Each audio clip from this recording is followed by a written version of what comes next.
Mukunda jewellers మొట్టమొదటి factory outlet ఇప్పుడు కూకట్పల్లి, కొత్తపేట్, సోమాజిగూడ మరియు ఖమ్మంలో. నమస్తే కళ్యాణ్ గారు. నమస్తే జయ గారు. కళ్యాణ్ గారు, Satish and Swapna wife and husband, వాళ్ళిద్దరి మధ్య ఇష్యూ అన్నమాట. నేనైతే డీటెయిల్డ్గా చదివాను. అతని నెంబర్ ఇచ్చాడు. ఇంకా లేట్ చేయకుండా కాల్ చేసేస్తానండి. ఒకసారి మీతోనే డైరెక్ట్గా మాట్లాడతాడు. ఈ మధ్యకాలంలో మనం ఇష్యూస్ కూడా ఎక్కువగా వైఫ్ అండ్ హస్బెండ్ మధ్య చూస్తూ ఉన్నాం కదా కళ్యాణ్ గారు. మాక్సిమం చాలా వరకు నేను అడ్వకేట్స్తో వాళ్ళతో ఇంటర్వ్యూస్ చేస్తూ ఉంటాను కదా, చిన్న చిన్న విషయాలకి పెట్టి ఇష్యూస్ అంతే. సతీష్ గారండి మాట్లాడేది? నమస్తే అండి, నేను అందమైన జీవితం ప్రోగ్రామ్ నుంచి మాట్లాడుతున్నాను. నమస్తే సతీష్ గారు. నమస్తే అండి.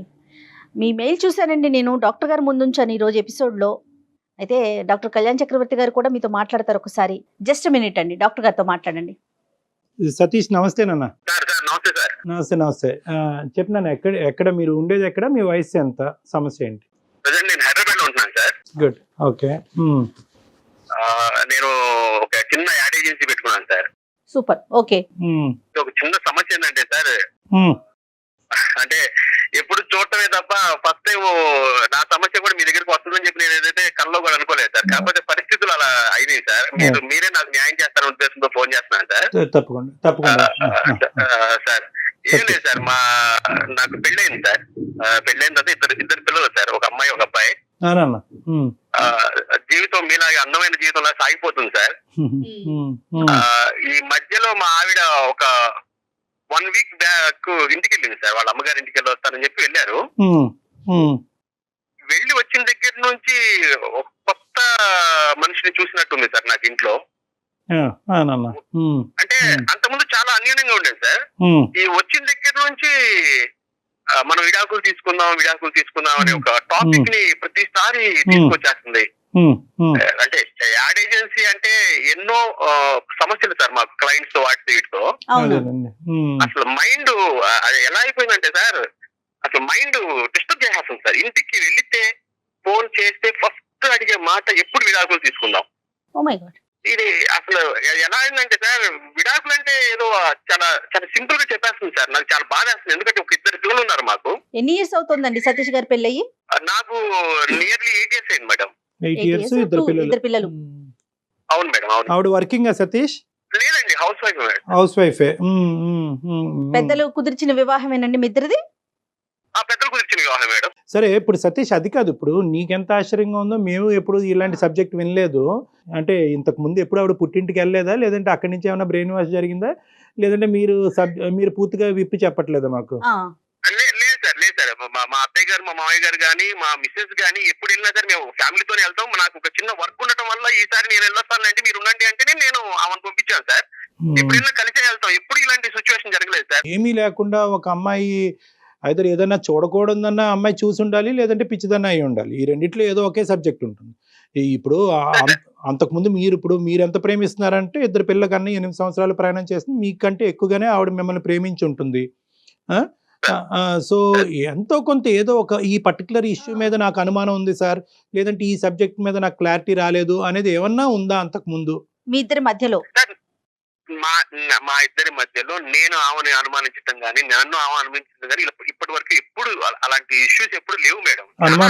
ఉన్నాం, అనుకోకుండా వెళ్ళి వచ్చేది చెప్పేసరికి ఇంకా అసలు వేరే కారణాలు గానీ, ఫైనాన్షియల్ ఇష్యూస్ గానీ, ఇంట్లో డబ్బులకు సంబంధించి, పిల్లలకి సంబంధించి, లేకపోతే మీ అత్తమామలు వాళ్ళ అత్తమామలకు సంబంధించి అసలు మీ ఇద్దరి మధ్య ఎటువంటి డిస్టర్బెన్స్ లేదండి? అలాంటిది ఏమీ లేదు మేడం. ఏది ఉన్నా సరే నాకు ఎంత వస్తుంది ఏంటనేది మొత్తం ఆమె, హోమ్ డిపార్ట్మెంట్ కింద ఆమెకి ఇచ్చేసాను. ఆమె మొత్తం రన్ చేస్తూ ఉంటుంది. నాకు ఖర్చులు కావాలన్నా ఆమె నాకు చేతికి ఇచ్చి పంపిస్తుంటుంది మేడం. సింపుల్ గా సతీష్, విడాకులు అనే సబ్జెక్ట్ వచ్చింది. విడాకుల మీద కారణం ఏమి రాద్దామని అనుకుంటుంది ఆవిడ? ఏదో చెప్పాలి కదా, దాని మీద అడిగారా పునాదైనా ఏంటి కారణం అని? ఏమి అడగలేదు. లాయర్ తో మాట్లాడు, నేను లాయర్ దగ్గరికి వచ్చి మొత్తం ఓపెన్ అవుతాను, నాకు విడాకులు కావాలి. ఎవరి దగ్గర ఓపెన్ అవుతాను అంత, మీ దగ్గర మాత్రం ఓపెన్ అవుతుంది ఆవిడ. అంతే. మరి మీ అత్తగారు మామగారికి ఫోన్ చేసి అడిగారా మీరు, ఏంటమ్మా ఏంటి అత్తయ్య మామయ్య ఏంటి విచిత్రం ఏంటని అడిగారా? సార్ ఇప్పుడు వాళ్ళు చాలా హ్యాపీగా ఉన్నారు సార్. మేము ఇద్దరం ఏదో బాగా అన్యూన్యంగా ఉన్నాం. పెద్దవాళ్ళని ఇబ్బంది పెట్టడం ఎందుకని నేనైతే అంతవరకు ఇప్పుడు వరకు చాలా సిన్సియర్ గా ఉన్న అమ్మాయి ఎందుకో ఈ వారం రోజుల్లో ఏదో హర్ట్ అయింది ఆవిడ. ఖచ్చితంగా ఆ కారణం అయితే మీ ఎదురుగుంటే చెప్పలేకపోతుంది. దానికి భయం అయి ఉండొచ్చు, సిగ్గైనా అయి ఉండొచ్చు, బాధ అయినా అయి ఉండొచ్చు. సో ఏదో ఒక బలమైనటువంటి కారణం వల్లే అలా అయ్యింది తను. ఈ 1 వీక్ బట్టి ఎలా ఉంటుంది ఇంట్లో? ఈ వన్ వీక్ ఇల్లు వచ్చిన దగ్గర నుంచి ఎవరితో మాట్లాడటం లేదు సార్. ఎవరు అంతకుముందు మన ఇంటికి వచ్చే వాళ్ళు పోయే వాళ్ళతో కూడా చాలా చిరాకుగా సో మాట్లాడుతుంది. షీస్ అప్సెట్ ఇక అవన్నీ తీసేస్తే నన్ను మాత్రం ఇక అసలు ఫోన్ చేసిన గంటకు ఒకసారి ఫోన్ చేసి ఏమైంది, లారీ దగ్గరికి వెళ్ళారా లేదా, ఏదో త్వరగా తేల్చండి, నేను ఉండలేకపోతున్నాను, ముళ్ళ మీద కంపల మీద కూర్చున్నట్టుంది నాకంటే. రైట్. నేను అంతేం తప్పు చేశానమ్మా, నువ్వు ఎందుకు అలా మాట్లాడుతున్నావు అని చెప్పి నేను ఎంత బతికినా సరే నా వల్ల కావట్లేదు సార్. అందుకే మీరు ఏదైనా సలహా అది ఇంకా ఇస్తారని ఇంకా అర్థమైపోయింది లేదు సతీష్. మీ దగ్గర అయితే కనుక ఆవిడ మ్యాటర్ ఓపెన్ చేసే ఉద్దేశం ఆవిడకి లేదు. She wants an other platform. ఆ ప్లాట్ఫామ్ బహుశా మనం అయి ఉండొచ్చు అని నాకు అనిపిస్తుంది. ఒకసారి మరి మాట్లాడొచ్చా సతీష్ ఆవిడతో? మనం నేను కాన్ఫిడెన్స్ కలుపుకోమంటారా మేడం? కలుపుదురు కానీ కలిపే ముందు ఒకసారి ఆవిడతో చెప్పండి, ఎందుకంటే ఇది సమస్య కాకూడదు కదా. అదే మేడం Right. కాన్ఫిడెన్స్ కలిపిన తర్వాత నేను మాట్లాడి నేను మీకు కాన్ఫిడెన్స్ కలుపుతాను. సరే ష్యూర్ మేడం, అండి, ష్యూర్. సరే, మేము సరే. లైన్ లో ఉంటాం. Okay okay, okay. Hold on. Okay madam. ఏంటి కళ్యాణ్ గారు, అంటే బలమైన కారణం లేకుండా విడాకుల దాకా ఎందుకు ఆలోచిస్తారండి? కారణం అయితే ఉండుంటది మేడం. ఆ. ఓన్లీ థింగ్ ఏంటంటే ఆ కారణం ఇతను ఓపెన్ అవ్వలేకపోతున్నాడు, అది నేను అన్నాను గెస్ట్ కదా. వెళ్ళిపోతున్నాడు అంటారా? భయం వల్ల అయినా అయి ఉండొచ్చు, బాధ వల్ల అయినా అయి ఉండొచ్చు, సిగ్గుపడటం వల్ల అయినా అయి ఉండొచ్చు. ఎవరు అమ్మాయి ఆ అమ్మాయి భయపడ్డారా? ఆబ్వియస్లీ భర్త అంటే భయం అయి ఉండొచ్చు, చెప్పుకోవటానికి బాధ అయి ఉండొచ్చు, చెప్పుకోవటానికి తలెత్తుకోలేనటువంటి సమస్య అయి ఉండొచ్చు. आप जिस व्यक्ति से बात कर रहे हैं उसने आपकी कॉल को होल्ड पर रखा।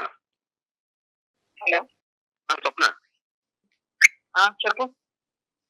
అదే మామూలుగా చేసిన ఎలా ఉన్నావు, ఇంట్లోనే ఉన్నావా? ఇంట్లోనే ఉన్నాను, చెప్పు. ఏం లేదు స్వప్న, నాకు తెలిసిన ఒక డాక్టర్ గారు ఉంటేనే నేను డాక్టర్ గారి దగ్గరికి వచ్చాను. మన సమస్య వరకు చెప్పాను ఇట్లా సంగతి అని. ఒకసారి నీతో కూడా ఒకసారి మాట్లాడతానన్నారు. ఏం డాక్టరు? సైకాట్రిస్ట్ అనమాట. చిన్న చిన్న మన సంబంధించి ఏదైనా ఉన్నా సరే ఆయనతో డిస్కస్ చేస్తా ఉంటారు పర్సనల్ గా కూడా. ఎందుకు ఇప్పుడు?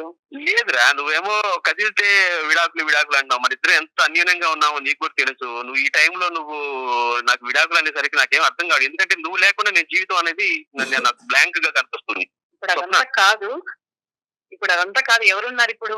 స్వప్న గారు ఒక్క నిమిషం అండి, నేను సుమన్ టీవీ నుంచి జయాని మాట్లాడుతున్నాను. నాతో పాటు డాక్టర్ కళ్యాణ్ చక్రవర్తి గారు, సైకియాట్రిస్ట్ డాక్టర్ ఉన్నారండి. అతను పూర్తిగా చెప్పడానికి భయపడుతున్నారో మొహమాటం పడుతున్నారో తెలియదమ్మా. స్వప్న సారీ ఇటువంటి పరిస్థితిలో మీతో మాట్లాడటానికి. కానీ అతను ఏంటంటే ఒక సందిగ్ధ పరిస్థితిలో ఉన్నారు. ఒక సమస్యకి పరిష్కారం గురించి కోరుకుంటూ మనకు చేశారు. మేమేమన్నా హెల్ప్ చేయొచ్చు అనే ఉద్దేశంతో మీ పర్మిషన్ తీసుకున్న తర్వాతే మీతో మాట్లాడమని స్పష్టంగా చెప్పాము. మీకు ఇష్టం లేకుండా అసలు మాట్లాడే ఉద్దేశం మాకు లేదు. ఈ మధ్యకాలంలో వారం రోజులు బట్టి మీరు ఒక నిరాశకు గురయ్యి ఈ బంధమే వద్దు అనుకుని విడాకుల గురించి కోరుకుంటున్నారంట. దానికి కారణం ఏంటో అతనికి అర్థం కాక అతను డిప్రెషన్లోకి వెళ్ళి మాకు చేశాడు. సరే ఉండయ్యా, ఆవిడతో మాట్లాడదామని మేము చెప్పాము. If it is okay with you will talk with you. కారణం ఏం లేదండి మేడం. కారణం ఏం లేదు సార్, కారణం ఏం లేదు. నాకు విడాకులు కావాలి, తన దగ్గర నుంచి విడాకులు కావాలని నేను కోరుకున్నాను. స్వప్న, నువ్వు మాట్లాడేది ఎలా ఉందో తెలుసా? కారణం లేకుండా ఎవరైనా విడాకులు తీసుకుంటారా? ఎక్కడ చూసావా? నాతో నువ్వు నాతో మాట్లాడుకు. నాకు విడాకులు కావాలి, నేను అడిగాను కదా. నేను ముందే నీకు చెప్పానా? నీకు ఎన్నిసార్లు చెప్పాను? నాకు విడాకులు కావాలి నీ దగ్గర నుంచి.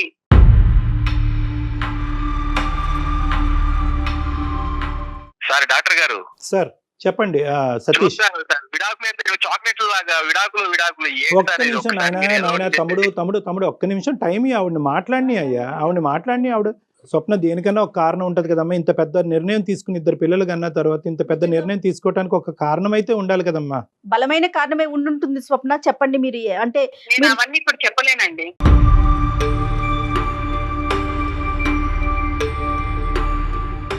మీరిద్దరూ కలిసి ఉండాలని అతను కోరుకుంటున్నాడు, మీతో ఉండాలని కోరుకుంటున్నారు కదా. నాకైతే తనతో ఉండాలని మీ లేదండి. మాటను బట్టి అర్థమవుతుంది మీరు చాలా బలంగా గాయపడ్డారని.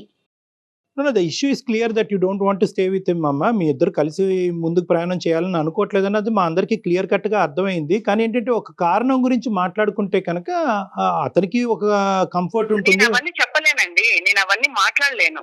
అంటే ఇప్పుడు ఏం మాట్లాడినా అర్థం అవుతుందా? నువ్వు చెప్పకపోతే ఎలా తెలుస్తుంది? నేను ఏమైనా తప్పు చేశాననే, లేదంటే నా వల్ల ఏమైనా జరిగిందా? ఏదో ఒకటి విషయం తెలుసుకున్నా నీకు విడాకులు ఎలా ఇస్తారు స్వప్న? నాకు అర్థం కాదు.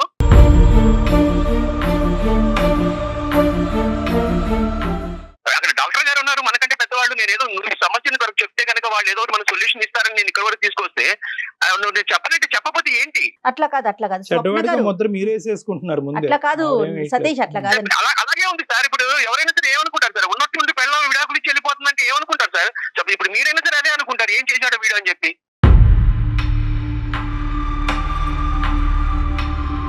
స్వప్న గారు, మీరు డెఫినెట్ గా అంటే మీకు ఇష్టం లేకపోతే ఖచ్చితంగా విడాకుల దాకా వెళ్ళే అవకాశం మీకు ఉందండి. అది దాన్ని ఎవ్వరూ ఆపలేరు. కానీ దానికంటూ ఒక కారణం ఉంటుంది కదా, అక్కడ చెప్పాలి. ఎట్లయినా కోర్టుకు వెళ్ళినప్పుడు మీరు డెఫినెట్ గా అక్కడ మీరు ఎక్స్ప్రెస్ ఒకటమ్మా చేయాలి. స్వప్న, ఇప్పుడు ఆ కారణం అనేది మీరు సిగ్గుపడటం వల్ల, లేదంటే భయపడటం వల్ల, లేదంటే అతను ఫోన్ కట్ చేసి మీరు మాతో చెప్పండి, డైరెక్ట్ గా చెప్పండి. ఏం లేదు సార్, తనతో ఉండడం నాకు ఇష్టం లేదు, తనతో నేను ఉండదలుచుకోలేదు, అందుకే నేను తన విడాకులు అడిగాను. 8 సంవత్సరాలు బట్టి ఇష్టపడ్డారమ్మా ఉండటానికి మేడం? అవును సార్, అప్పుడు ఇష్టం ఉండింది, ఇప్పుడు ఇష్టం లేదు. ఈ వారం రోజుల్లో ఏంటి ఆ కష్టం? నా బాధ నేను చెప్పుకోలేను. నేను తనతో నాకు అసలు ఉండడం గానీ, తనతో మాట్లాడడం గానీ నాకు అసలు ఇష్టం లేదు. దట్స్ టోటలీ నాకు అండర్స్టూడ్. అడిగాను, నేను నాకు ఒక్క హెల్ప్ చేయమన్నాను. తన నుంచి నాకు విడాకులు కావాలి, నేను అదే కోరుకుంటున్నాను, నాకు అదే కావాలి, నేను అప్పుడు హ్యాపీగా ఉండగలను. స్వప్న, ఇది చిన్నపిల్లలు మాట్లాడేది, ఇదేనా పెళ్లి అనుకుంటే ఆ బొమ్మల పెళ్లి అనుకుంటున్నావా? మనకి 2 పిల్లలు ఉన్నారు, వాళ్ళ కెరియర్ చూడాలి. నేను పొద్దుననగా వెళ్ళి సాయంత్రం వరకు ఎంత కష్టపడో నీకు తెలుసు, నువ్వే చాలా సార్లు అన్నావు. అలాంటిది ఇప్పుడు వద్దు 1 వీక్ లో నీకు ఏమైపోయింది? కారణం చెప్పటం వల్ల నీ కారణం సిగ్నిఫికెంటో ఇన్సిగ్నిఫికెంటో అని తీసి పక్కన పెట్టేసి మీరు విడిపోవటానికి వీలు లేదని చెప్పే హక్కు ఉద్దేశం మాకు లేదు. మేము కారణం అనేది ఎందుకు చెప్తున్నాం అంటే కనుక ఈ కారణం ఈ రోజు కాకపోయినా రేపైనా చెప్పాల్సినటువంటి కారణం. సో అట్లీస్ట్ ఒక కారణం గురించి మాట్లాడుకుంటే కనుక అతనిలో ఉండే ఈ మెంటల్ టెన్షన్ క్లియర్ అయ్యి ఎందుకు ఎందుకు ఎందుకు అనేటటువంటి పరిస్థితి ఎక్కడైనా మనం ఒక ఫుల్ స్టాప్ పెట్టచ్చు కదమ్మా. ఒకసారి ఆలోచించు. అడుగుతున్నారు కదా, చెప్పమ్మా, చెప్పండి ప్లీజ్. మీరు అడుగుతున్నారు కదా, నేను చెప్తాను. ఇప్పుడు తను అట్లా మాట్లాడుతున్నాడు ఏమని, నాకు చాలా బాధగా ఉంది, వారం నుంచి నాకు నరకంగా ఉంది, మంచిగా ఉన్న లైఫ్ ఇలా అయిపోయింది అనేసి అంత మాటలు మాట్లాడుతున్నాడు. అవునండి, నాకైతే అండి వారం నుంచి నేను నరకాన్ని అనుభవిస్తున్నాను. నాకు ఇంకా అదంతా నాకు ఎందుకు, నేను ఎవరికి చెప్పుకోలేదు ఈ బాధ, నేను ఎవరికి చెప్పుకోదలుచుకోలేదు. ఇంకా నాకు ఎందుకు అసలు నేను ఎందుకు ఈ బాధ అనేసి నేను తనతోటి విడాకులు తీసుకుంటేనే నాకు బాగుంటుందనేసి నేను తనని అడగడం జరిగింది. ఇదంతా ఏంటమ్మా స్వప్న, చెప్పమ్మా, చెప్తే నీకు కూడా కొద్దిగా రిలీఫ్ ఉంటుంది. లేదండి, మా ఇంటి ఎదురుగా ఒక ఆవిడ ఉంటుంది, నా ఫ్రెండ్. ఆమె చాలా క్లోజ్ అయింది అనమాట నాకు. ఇంకా ఆమె రోజు మా ఇంటికి రావడము, తర్వాత ఆమె ఏం చేసినా సరే మా ఇంటికి తీసుకురావడము, మా ఇంట్లో ఏం చేసినా తీసుకెళ్లడము, ఇలా బాగా చాలా క్లోజ్ గా ఉండే వాళ్ళం ఇద్దరం. చాలా క్లోజ్ గా ఉన్నప్పుడు ఇంకా ఎట్లా అంటే ఇంకా వాళ్ళ ఇంట్లో విషయాలు, వాళ్ళ అత్త మామల గురించి, వాళ్ళ హస్బెండ్ గురించి ప్రతి ఒక్కటి చెప్పి ఎప్పుడు ఆమె ఇంకా గంటలు మా ఇంట్లోనే ఉండేది. అయితే నేను కూడా ఇంకా ఆమెకి చాలా క్లోజ్ గా ఉండిపోయాను, బాగా చాలా క్లోజ్ అయిపోయాను. ఎంత క్లోజ్ అయ్యామంటే ఇంకా పర్సనల్ విషయాలు కూడా కొన్ని బాగా షేర్ చేసుకుంటున్నాం ఇంకా ఇద్దరం. అయితే ఎప్పుడు ఈయన ఆఫీస్ కి వెళ్ళిపోగానే ఆమె వచ్చేదన్నమాట, మా ఇంటికి వెంటనే వచ్చేసేది. అలాంటిది ఒక రోజు ఈయన ఆఫీస్ కి వెళ్ళక ముందే ఒక రోజు వచ్చింది. ఏంటబ్బా అప్పుడే వచ్చేసింది ఈవిడ, ఈయన ఆఫీస్ కూడా వెళ్ళలేదా, సరేలే అనేసి అనుకొని ఇంకా మాట్లాడుకుంటుంటే ఈయన ఆఫీస్ కి వెళ్తూ నాకు వెళ్ళొస్తానని చెప్పి పక్క నుండి ఆవిడకి కూడా వెళ్ళొస్తానని చెప్పాడు. ఏంటి అని ఏమకెందుకు చెప్పాడు అనేసి నేను మనసులో అనుకున్నాను. అట్లా కాదు డాక్టర్, ఇది ఏమన్నా పెద్ద ఇష్యూ సార్? ఇప్పుడు పక్కన ఉన్నప్పుడు ఎవరైనా సరే, ఇప్పుడు ఉంది ఆమెతో పాటు పక్కన ఉన్నప్పుడు మనకు తెలిసినా తెలియపోయినా వెళ్ళొస్తామంటే ఒక మాట అంటారు కదండి. సతీష్ ఆగండి, అవును మాట్లాడివ్వండి ప్లీజ్, చెప్పండి స్వప్న. ఇలానే 2వ రోజు 3వ రోజు ఇంకా ఆమె వచ్చినప్పుడు అంతా ఈయన వెళ్ళేటప్పుడు ఆమెకి చెప్తూనే వెళ్తున్నాడు. నాకు చెప్పడం, పక్కన ఆమెకి చెప్పడం, ఇంకా ఆమెకి చెప్పుకుంటూ అట్లా వెళ్తున్నారు. అయితే ఇంకా నాకు ఎంత కోపం వచ్చిందంటే ఒక రోజు నేను గట్టిగా అడిగాను, అదేంటి ఆమెకి ఎందుకు చెప్పడం, నువ్వు వెళ్తున్నావు ఆఫీస్ కి వెళ్ళేటప్పుడు ఆమెకి ఎందుకు చెప్తున్నావు నువ్వు అనేసి అంటే, చెప్పే అంటే పక్కన ఉన్న ఆమెకి చెప్తే తప్పేంటి అనేసి అంటున్నాడు. ఇంకా ఒకవేళ నేనే ఏమైనా తప్పుగా ఆలోచిస్తున్నానా, నాదేమైనా తప్పు ఉందా, నేనే ఏదైనా వీళ్ళ గురించి నేను తప్పుగా ఎక్కువగా ఆలోచిస్తున్నానని నేను ఇట్లే అనుకున్నాను. సార్ ఏమన్నా ఎంత ఫూలిష్ అండి ఇది. అంటే ఇప్పుడు మనిషి కనబడినప్పుడు నేను విష్ చేయ సార్, అలాంటప్పుడు ఎందుకు సార్ పక్కన పెట్టుకొని మీ ఇద్దరు 3 పెళ్ళాలో, మీ ఇద్దరు ఆఫీస్కి వెళ్ళేటప్పుడు ఎవరైనా సరే ఏం కోరుకుంటాడు, అది దగ్గరుండి మనకి లంచ్ బాక్స్ మనకి ఇచ్చి పంపిస్తే ఎంతో హ్యాపీగా ఫీల్ అవుతాం. అంతకుముందు అలాగే ఉంది. ఈమె ఎవరో వచ్చిందని చెప్పి ఆమె నువ్వు ఎందుకు పక్కన నుంచి పెట్టుకోవాలి స్వప్న, నాకు అర్థం కాదు. ఆగు అక్కడికే వస్తున్నా, నిన్ను నువ్వు బాగానే సమర్థించుకుంటూ మాట్లాడుతున్నావు కాదు. ఇప్పుడు ఈ విషయం బాగా సమర్థించుకుంటూ అసలు నీది తప్పే లేనట్లుగా మాట్లాడుతున్నావు తెలుసా. నాదైతే 100% తప్పలేదు, చెప్పు. ఈయన ఉండగానే ఆమె వస్తోంది రోజు ఇట్లే నేను గమనించాను. వీక్లీ నేను మార్కెట్ కి వెళ్తానండి, బుధవారం మార్కెట్ కి వెళ్తాను. అయితే నేను ఇంటికి తాళం పెట్టుకొని నేను మార్కెట్ కి వెళ్ళి తిరిగి వచ్చేసరికి ఇంటికి తాళం తీసుంది. అయితే అదేంటబ్బా ఇంటికి తాళం తీసుంది అనేసి నేను డోర్ కొట్టాను. ఈయన వచ్చి డోర్ తీశారు. తీసిన తర్వాత ఏంటంటే ఆఫీస్కి వెళ్ళారు కదా, ఎందుకు వచ్చేసారు అని అడిగితే తలనొప్పిగా ఉంది, కొంచెం కళ్ళు తిరుగుతోంది, బాగాలేదు అసలు. అంటే అయ్యో ఏమైందో మనిషికి అనేసి నేను ఉండండి మజ్జిగ కలిపి తీసుకొస్తాననేసి నేను వంటగదిలోకి వెళ్ళాను. వంటగదిలోకి వెళ్ళి నేను కలిపి తీసుకొస్తుంటే హాల్లో నుంచి ఎవరో పరిగెత్తుకుంటూ వెళ్ళడం నేను విన్నాను. చిన్న గడ్డి చప్పుడు నాకు వినిపించింది. ఎవరనేసి నేను స్పీడ్ గా వచ్చి నేను డోర్ తీయంగానే మా ఎదురింటి ఆవిడే స్టెప్స్ చాలా స్పీడ్ గా దిగుతున్నాను. చీర నాకు కనిపించింది. ఏంటి అసలు ఏం జరుగుతోంది నా వెనకాల, లేకపోతే నేనే ఏమైనా ఎక్కువగా ఆలోచిస్తున్నానా, అసలు ఏందనేసి 2 రోజులు నాకు పిచ్చెక్కినట్లు అయిపోయి అసలు ఏం జరుగుతుందో తెలుసుకోవాలనుకున్నానండి నేను. అందుకే నేను ఊరు వెళ్తున్నాననేసి నేను ఊరికి వెళ్ళాను. వెళ్లే ముందు ఏం చేశాను, తెలిసిన వాళ్ళ దగ్గర నేను ఒక స్పై క్యామ్ తెప్పించాను.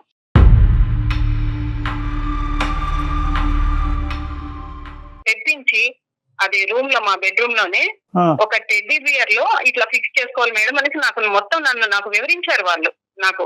సరే అదంతా నేను సెటప్ అంతా పెట్టేసుకొని నేను వెళ్ళిపోయాను. నేను తెలుసుకోవాలి కదా సార్, ఒకవేళ నేనేమైనా అపోహ పడుతున్నానా, వీళ్ళని అనవసరంగా నేనేమైనా వీళ్ళ మీద డౌట్లు పడుతున్నాననేసి నేను ఆలోచించి నేను పిచ్చిదాన్ని అయిపోతున్నాను. ఊరు వెళ్ళిపోయిన తర్వాత 1 వీక్ ఉన్నాను. పిల్లల్ని కూడా నేను తీసుకెళ్లిపోయి 1 వీక్ ఉండి నేను తిరిగి వచ్చాను. అయితే పిల్లల్ని నేను స్కూల్కి పంపించేసి ఈయన వెళ్ళిపోయిన తర్వాత నేను చూశానండి. నిజంగా అండి మీరు నమ్మరు సార్, అసలు నేను ఎందుకు బ్రతుకున్నానా అనిపించింది. నా గుండెలు పగిలిపోయినాయి సార్. అసలు నేను కంప్లీట్ గా కూడా చూడలేదు. అసలు ఒక 2 నిమిషాలు చూశాను. దాన్ని చూసి తట్టుకోలేక వారం నుంచి సార్ నేను కనీసం మంచినీళ్ళు కూడా ముట్టుకోకుండా తిండి తినకుండా ఏడుస్తున్నాను. చనిపోదాం అనుకున్నాను. అంత భయంకరమైన విషయాలు చూశాను సార్ దాంట్లో. ఆమెతోటి ఈయన ఉండడం నేను చూశాను. ఈయన మళ్ళీ ఇప్పుడు బుకాయిస్తున్నాడు. ఏంటి ఏం జరిగింది, ఊరికి వెళ్ళొచ్చావు, నన్ను విడాకులు అడుగుతున్నావు అని నన్ను బుకాయిస్తున్నాడు, అడుగుతున్నాడు. ఈయన ఎలాంటి తప్పు చేశాడంటే, నేనున్నాను కదా సార్, నేనున్నాను, పెళ్ళాన్ని ఉన్నాను, పిల్లలు ఉన్నారు, మాతో మేము ఇంత ప్రేమగా ఉంటాము, మాతో అసలు ఆయనకి ఈ మమ్మల్ని పెట్టుకొని అలాంటి తప్పుడు పనులు ఎలా చేయాలనిపించింది సార్. అసలు మనిషివా లేకపోతే రోడ్లో తిరిగే కుక్క అలాంటి పనులు చేసేది, నీతి తక్కువ పనులు చేసేది కుక్క చేస్తుంది అట్లా. సతీష్ కారణం చాలా ఇస్తున్నావు నువ్వు, అది తప్పే లేదనేసి మాట్లాడుతున్నావు నువ్వు. డాక్టర్ గారు అసలు నా ప్రైవసీ సార్, నాకు ఒక విషయం తెలియక అడుగుతాను. తీసుకొచ్చింది ఎక్కడో ఉన్నాడని నా లైఫ్ లోకి తీసుకొచ్చి ఇంట్లో 24 అవర్స్ లేచిన దగ్గర నుంచి తెల్లారితే వచ్చి మా ఇంట్లోనే కూర్చోవటం, మా ఇంట్లో మాట్లాడితే ఆమెతో కూడా నవ్వుతాం, ఇలాంటివన్నీ చేసింది నన్ను దగ్గర చేసింది ఎవరు సార్? బెడ్రూమ్ లో తెచ్చేస్తాను. వస్తుంది సార్, 1 వీక్ వెళ్ళిపోయింది సార్. 1 వీక్ వెళ్ళిపోయినప్పుడు నాకు దగ్గర అయింది సార్. నేనేం చేయమంటారు? అంటే మాట చెప్పడానికి నీకు సిగ్గుగా అనిపించట్లేదు అసలు? నువ్వు ఏం మాట్లాడుతున్నా అర్థమవుతుందా? అసలు తీసుకొచ్చింది ఇంత దూరం తీసుకొచ్చిన విషయం నువ్వు ఒక ఫ్యామిలీలో ఉండేటప్పుడు అసలు తీసుకొచ్చి మన కుటుంబంలో తీసుకొచ్చి నువ్వు ఎందుకు వచ్చావు? అదే నేను గుమ్మంలో తీసుకొచ్చాను, నువ్వు బెడ్రూమ్ లో తీసుకెళ్ళావు. నేను నీ నుంచి బయటకు వెళ్ళిపోతున్నాను. అంతే కదా, మాట్లాడకు. నువ్వు కంప్లీట్ చేసి మళ్ళీ బుకాయిస్తున్నావు. నువ్వు నేను బుకాయించట్లేదు. నేను చేసినట్టు నాకు 100% నాకేం తప్పు అనిపించట్లేదు. ఎందుకంటావేమో ఆమె ఏ ఉద్దేశంతో ఇంటికి వస్తుందనేది నాకు తెలుస్తుంది, కానీ నీకెందుకు తెలియట్లేదు?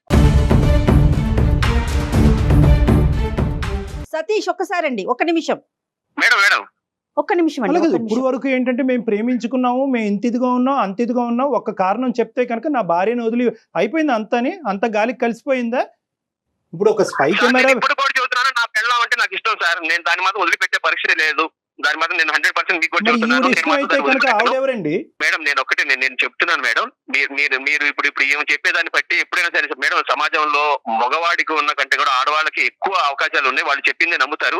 నాకు స్పై క్యాంప్ పెట్టి పెట్టింది మేడం, ఇంకొకటి అనుమానం ఇంకేదైనా చేస్తారు వీళ్ళు. మీరు నాకు అర్థం కాదు. ఆ పాయింట్ ఎందుకు మాట్లాడుతున్నారు? నువ్వు మాట్లాడకు. నువ్వు ఇంత పెద్ద తప్పు చేసి కూడా నా దగ్గర నీ వీడియో స్ట్రాంగ్ ఎవిడెన్స్ నా దగ్గర. తప్పు స్ట్రాంగ్ ఎవిడెన్స్ ఉంది. తప్పు నా చేయడానికి దగ్గర నీది స్ట్రాంగ్ ఎవిడెన్స్ ఉంది.